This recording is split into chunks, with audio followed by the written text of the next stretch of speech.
For today's video, I have Japanese rice again, and cucumber, carrots, and green pepper.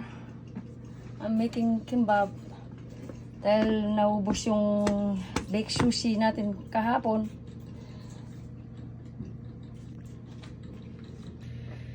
Hanggang ko ng sesame oil yung Japanese rice. I put some sesame oil and mix it properly. At saka I put the sesame seed. Sesame seed, burikake, rice seasoning. Para i-roll natin mamaya. Dahil naubos yung baked sushi ko kagabi. I'm making kimbap again. Tapos mix ko. And I got some meatloaf over here.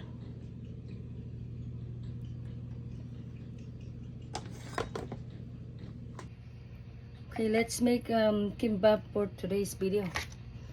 I got a frozen seasoned fish egg over here. So got everything there. Japanese rice and meatloaf and vegetable. Let's make this.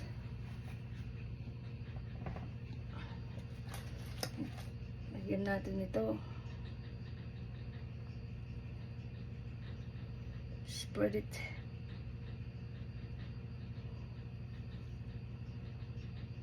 You know, this is okay. Cut natin yung sushi natin.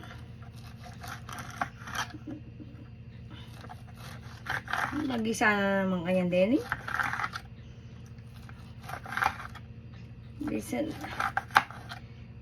Naubos nila yung isang malaking plato na baked sushi.